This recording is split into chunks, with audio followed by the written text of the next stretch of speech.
விக்னேஸ்வராய நமக. நம்ம குலதேவதாமணியப்ப சுவாமியே நமக. பேரன்பு மிக்க குக்கு பக்தி மீடியா சேனலுக்கு ஜோதிடர் எம் முத்துச்சாமியின் இனிய அன்பு வணக்கங்கள். வசீகரம் எவரையும் தனது சொல்லாலும் செயலாலும் வென்று காட்டக்கூடிய வல்லமை படைத்த ரிஷபராசி அன்பர்களே, உங்களுக்கு இந்த நிகழும் மங்களகரமான ஸ்ரீ விசுவாவசு வருஷத்தின் தை மாதத்திற்கான பலாபலன்களை எடுத்து கூறுகின்றேன். முதல்ல பாத்தீங்கன்னா, தை பிறந்தால் வழி பிறக்கும், இது தமிழ் பழமொழி. எப்பேற்பட்ட பிரச்சனைகள் எல்லாம் நீங்கக்கூடிய அளவுக்கு வாய்ப்புகள் இந்த தை மாசத்துல உங்களுக்கு கிடைக்க போகுது. அது என்ன காரணம் அப்படின்னு கேட்டீங்கன்னா, தட்சிணாயனம் முடிவு பெற்று உத்தராயண காலகட்டங்கள், அதாவது தேவ காலம் சொல்லுவோம். அப்பேற்பட்ட ஒரு புண்ணியமான காலம் இந்த தை மாசத்துல பிறக்கிறது. அப்பேற்பட்ட தை மாதத்துல 1ஆம் தேதி மகர ஜோதி தரிசனம் கிடைக்கும். தை பொங்கல் நடக்குது. அடுத்து 2-3 தேதிகள்ல மாட்டு பொங்கலும் காணும் பொங்கலும் நடக்கும். இந்த தை மாசம் 4ஆம் தேதி மிக விசேஷமானது. தை அமாவாசை வருகிறது. இறந்த முன்னோர்களை நினைத்து வழிபட வேண்டிய ஒரு அருமையான நாள் தை அமாவாசை. அடுத்து 12ஆம் தேதி பாத்தீங்கன்னா, நமது இந்திய தேசத்தின் குடியரசு தினம் வருகிறது. அன்று வாஸ்து நாளும் வருகிறது. அடுத்து 18ஆம் தேதி மிக முக்கியமானது தை பூசம். இந்த தை பூசத்துல முருகப்பெருமானுடைய சகல ஸ்தலங்களிலும் ஒரு சிறப்பு விசேஷங்கள் நடக்கும். பாதயாத்திரை நிறைய போவாங்க. அதே போல அன்றைய தினம் பௌர்ணமி, தை பௌர்ணமி ரொம்ப விசேஷமானது. அடுத்து இந்த மாதத்துல சுப முகூர்த்த நாட்கள்னு பாத்தீங்கன்னா மொத்தம் 3 நாட்கள் தான் வருகிறது. சுப முகூர்த்த நாள் தை மாசம் 14ஆம் தேதி, 23ஆம் தேதி, 25ஆம் தேதி சொல்லக்கூடிய 3 நாட்கள் தான் சுப முகூர்த்த நாள் வருகிறது. மற்ற நாட்கள்ல சுப நாட்களாக இருக்கிறது. அன்றே இந்த மாதம் நமக்கு கை கொடுத்து உதவுமான்னு சொல்லி பார்த்தா, உண்மையிலே ரிஷபராசி அன்பர்களே, உங்களுக்கு தான் இந்த மாசம் ஒரு கோல்டன் பீரியட் சொல்லலாம். அந்த அளவுக்கு லாபங்கள் அதிகமாக கிடைக்க போகுது. ஏன்னு சொல்லி கேட்டீங்கன்னா, உங்கள் ராசிநாதனாகிய சுக்கிர பகவான் பாக்கியஸ்தானத்தில் அமர்ந்திருக்கிறார். பாக்கியாதிபதி சுக்கிரன் பாக்கியஸ்தானத்தில் அமர்ந்தால் சகல பாக்கியமும் கிடைக்கும் சொல்ல முடியா. அவரோடு யார் உட்கார்ந்து இருக்காருன்னா, பஞ்சமாதிபதி ஆகிய புத பகவானும் அவரோடு 7ஆம் ஆதியும் அவரோடு சூரிய பகவானும் சேர்ந்து அமர்ந்திருக்கிறது. இது மிகப்பெரிய ஒரு சிறப்பான ஒரு நல்ல பலனை உங்களுக்கு கொடுக்கும்.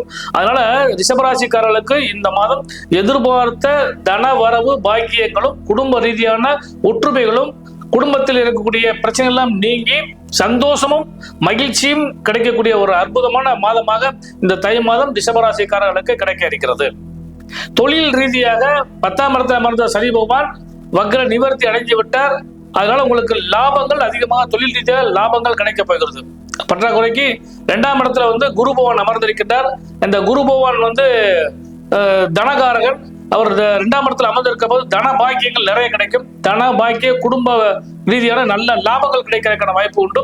அதனால யோகமான மாதமாகவே இந்த மாசம் உங்களுக்கு அமையக்கான வாய்ப்பு உண்டு. 4ஆம் இடத்துல அமர்ந்த கேது பகவான் உங்களுக்கு சர்வ வல்லமையும் தெய்வ அனுகூலமும் தர காத்திருக்கின்றார். தாய் வழி வர்க்கத்தினால் ஏற்படக்கூடிய நன்மைகளும் தந்தை வழி வர்க்கத்தினால் கிடைக்கக்கூடிய பாக்கியங்களும் இந்த மாசம் உங்களுக்கு நிறைய கிடைக்க போகிறது. இந்த கோர்ட்டு வில்லங்க வியாக்கியானங்கள் இதெல்லாம் கலைந்து எடுக்கப்பட்டு சர்வ லாபங்கள் கிடைக்கிறதுக்கான வாய்ப்பு உண்டு. இந்த மாசம் 15ஆம் தேதி தனாதிபதியாகிய புத பகவான் கும்பராசிக்கு போறார். அப்ப ஜீவனஸ்தானத்துக்கு போகும்போது இந்த ஜீவனத்தின் மூலமாக தனபாக்கியங்கள் நிறைய கிடைக்கிறதுக்கான வாய்ப்பு உண்டு. அதனால தொழில் வியாபாரத்தை பொறுத்தளவுக்கு சிறந்த நன்மையை அடைவீர்கள். இந்த தை மாசத்தை பொறுத்தளவுக்கு பாத்தீங்கன்னா, ராஜ உத்தியோகம் இருக்கிறவங்களுக்கும் சரி அல்லது தனியார் உத்தியோகம் இருக்கிறவங்களும் சரி, உத்தியோகஸ்தர்களுக்கு பூராமே ஒரு பெரிய வெகுமானம் கிடைப்பதற்கான வாய்ப்பு உண்டு. பதவி உயர்வு அல்லது இடமாற்றங்கள் கிடைக்கிறதுக்கு வாய்ப்பு உண்டு. உங்கள் மேலதிகாரிகள் உங்களுக்கு லாபங்கள் கிடைக்கிறதுக்கு வாய்ப்பு உண்டு. உங்களுக்கு கீழ் பணிபுரியக்கூடியவங்க உங்களுக்கு ஒத்துழைப்பு கொடுக்கறதுக்கு வாய்ப்பு. இது எல்லாம் இந்த மாசத்துல உங்களுக்கு கிடைக்கிறதுனால ரிஷபராசிக்காரர்களே, உங்களுக்கு இந்த மாதம் கை கொடுத்து உதவும் மாதமாக அமைய போகிறது. அடுத்து குறிப்பா பெண்களுக்கு அருமையான மாதம். ஏன்னா சுக்கிரன் செவ்வாய் இணைவு, அதுவும் பாக்கியத்தில் அமர்வு பாத்தீங்கன்னா, முதல்ல மங்களகரமான நிகழ்ச்சி உங்கள் இல்லத்துல நடக்கிறதுக்கு வாய்ப்பு உண்டு. வீடு வண்டி வாகன யோக சேர்க்கைகளும், கல்யாணமாகாத பெண்களுக்கு சுப செய்திகள் கல்யாணம் நடக்கிறதுக்கு வாய்ப்பு உண்டு. 2வது மனம் விரும்பிய மணாளன் கிடைப்பதற்கு வாய்ப்பு உண்டு. ஏன்னா 5ஆம் இடம்ங்கிறது காதல். 5ஆம் இடத்தை புதனும் அவரும் சேர்ந்து வந்து 9ஆம் இடத்துல உட்கார்ந்துருக்கனால அந்த மனம் விரும்பிய திருமணம் நடக்கிறதுக்கு வாய்ப்பு உண்டு, மங்களகரமான நிகழ்ச்சிகள் நடக்கிறதுக்கு வாய்ப்பு உண்டு, குழந்தை பேர் கிடைக்கிறதுக்கான வாய்ப்புகள் உண்டு. அதனால இந்த மாசம் முழுவதுமே ரிஷபராசிக்காரர்களுக்கு யோகமும் லாபமும் நிறைய கிடைக்க போகிறது. பெண்களுக்கு வந்து தொழில் ரீதியாக நல்ல முன்னேற்றம் அடைவீர்கள். அது போக வந்து தொழில ஜீவனஸ்தானத்துல புதிய முதலீடுகள் செய்யறதுக்கான வாய்ப்புகள் இருந்தால் அதை செய்து இந்த மாசத்தை ஒரு சுபமான மாதமாக மாற்றிக்கொள்ளுங்கள். இந்த மாதத்தில் நீங்க வழிபட வேண்டிய தெய்வம் அப்படின்னு சொல்லி பாக்குறப்ப முதல்ல வந்து தை அமாவாசை வருகிறது, அதுல முன்னோர்களை வழிபாடு பண்ணுங்க. அதே மாதிரி தைப்பூசம் வருகிறது, முருகப்பெருமான வழிபாடு பண்ணுங்க. அன்றைய தினமே தை பௌர்ணமியும் வருகிறது, அந்த பௌர்ணமியில குலதெய்வத்தை வழிபாடு பண்ணுங்க. எல்லாம் உள்ள இறைவன் ஆசீர்வாதத்தோட ரிஷபராசிக்காரர்களுக்கு நல்ல யோகம் இந்த மாதம் முழுவதுமே கிடைக்கும். கிடைப்பதற்கு ஜோதிடரின் இனிய நல்வாழ்த்துக்கள்.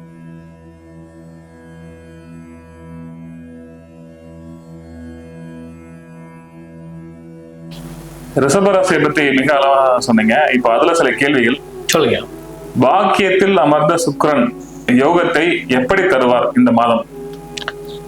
முதல் தெய்வ பலத்தால தருவார். ஏன்னா ஒரு ராசிநாதன் பாக்கியத்தில் அமர்றதுங்கிறது சாதாரண விஷயமே கிடையாது.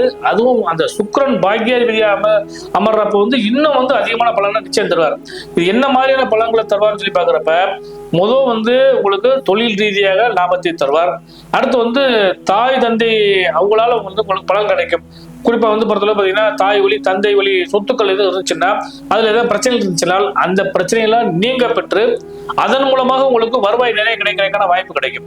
அடுத்து தெய்வ பலம் கிடைக்கும். அதான் முதல் விஷயம். ஏன்னா 9ஆம் இடம் அப்படிங்கிறதாலே வந்து தெய்வம் அர்த்தம். அந்த தெய்வ பலம் உங்களுக்கு நிறைய கிடைக்கிறதுக்கு வாய்ப்பு உண்டு. குலசாமியை வழிபாடு பண்ணுங்க, அது இன்னும் உங்களுக்கு நிறைய பலன்கள் கிடைக்கும். பாக்கியம் உங்களுக்கு நிறைய பாக்கியத்தை கொடுக்கும்.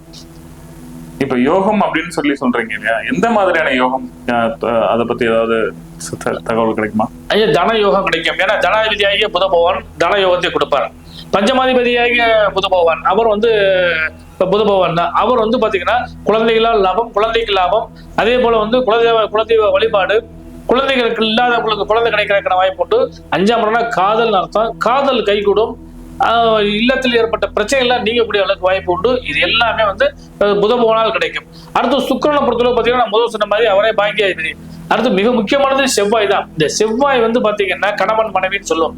அது வந்து ரிஷபராசிக்காரங்க ஆணாக இருந்தாலும் சரி பெண்ணாக இருந்தாலும் சரி இந்த முறை வந்து கணவராலும் மனைவியாலும் லாபங்கள் நிறைய கிடைக்கக்கூடிய வாய்ப்பு உண்டு. அது கணவன் மனைவி உறவு இன்னும் அந்யோன்யமாக மாறக்கூடிய வாய்ப்பு உண்டு. ஏன்னா செவ்வாய் சுக்கிரனும் ஒரு சேர சேர்ந்து இருக்காங்க இல்லையா, அதனால அந்த பலம் நிச்சயமா நல்லா கிடைக்கும். ஒரு என்ஜாய் லைஃப்னு சொல்லுவோம், அந்த லைஃப் அனுபவிக்கக்கூடிய வாய்ப்பு உண்டு. இதுக்கெல்லாம் சிகரம் வச்ச போல 4ஆம் இடத்தை இருக்கக்கூடிய சூரியன் வந்து பாக்கியத்துல உட்கார பார்த்தீங்களா.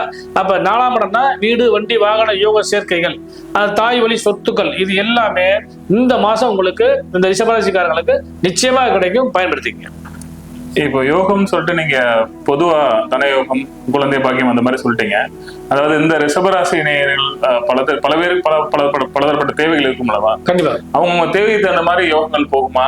அதை பத்தி இல்ல, கிரக அமைப்புகள் வந்து உங்களுக்கு சாதகமா இருக்கு சார். அதான் திரும்ப சொல்ல வச்சு இந்த மாசம் வந்து கிரகங்கள் வந்து பாக்கியஸ்தானத்துல உட்கார்ந்து இருக்கப்ப அந்த கிரகம் பூரா உங்களுக்கு சாதகமா இருக்கு.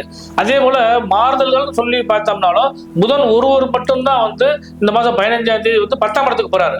அவரும் வந்து சுப இடத்துக்கு தான் போறாரு. அப்படிங்கிறப்ப அதுவும் வந்து சுப பலம் தான் கிடைக்கும். அதனால தொழில் ரீதியாகவும் சரி, வியாபார ரீதியாகவும் சரி, மன வாழ்க்கையும் சரி, எல்லாமே நல்லபடியா கிடைக்கிறதுக்கு வாய்ப்பு இந்த ரிஷபராசிக்காரர்களுக்கு நிச்சயமா உண்டு. மிகவும் நன்றிங்க. நன்றி.